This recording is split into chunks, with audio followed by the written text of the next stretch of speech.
വഹാബികളുടെ പള്ളിയുടെ അടുത്തുകൂടി മൗലിദ് കിതാബുമായി പോകുന്ന കുട്ടിയെ വിളിച്ച് മൗലവി ചോദിച്ചു, എന്താ മോനെ കയ്യിൽ?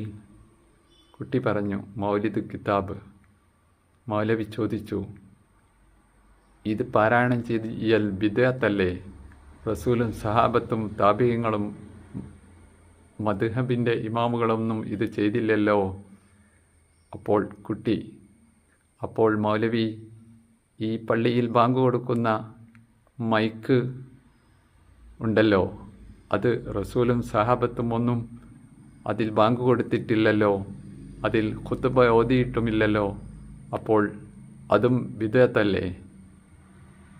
അപ്പോൾ മൗലവി കുട്ടിയെ അടുത്ത് വിളിച്ചു, ആ മൈക്ക് അയച്ച് നിലത്ത് വെച്ച് ചവിട്ടി.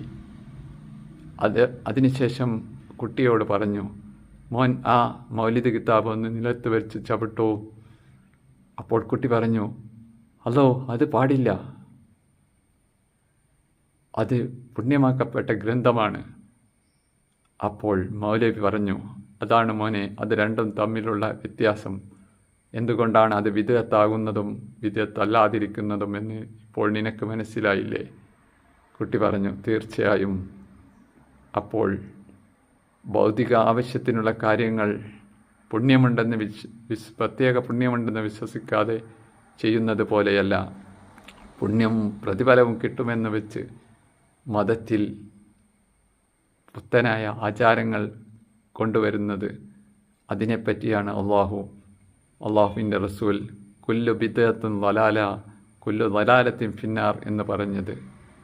അതുകൊണ്ട് പ്രിയപ്പെട്ട സഹോദരങ്ങളെ, നിങ്ങൾ ബിദ്അത്തിൽ നിന്ന് വിട്ടുനിന്ന് അള്ളാഹുവിൻ്റെ റസൂലിൻ്റെ സഹാബത്തിൻ്റെയും താബിഈങ്ങളുടെയും ഉന്നതന്മാരുടെയും കൂടെ ജന്നത്തുൽ ഫിർദൗസിൽ പ്രവേശിക്കാൻ വേണ്ടി അള്ളാഹുവും റസൂലും അവൻ്റെ സഹാബത്ത് കാണിച്ചു തരാത്തതുമായ ആരാധനകളൊക്കെ ഒഴിവാക്കുകയും അവർ പ്രവർത്തിച്ച ആരാധനകൾ മാത്രം നിലനിർത്തുകയും ചെയ്യുക.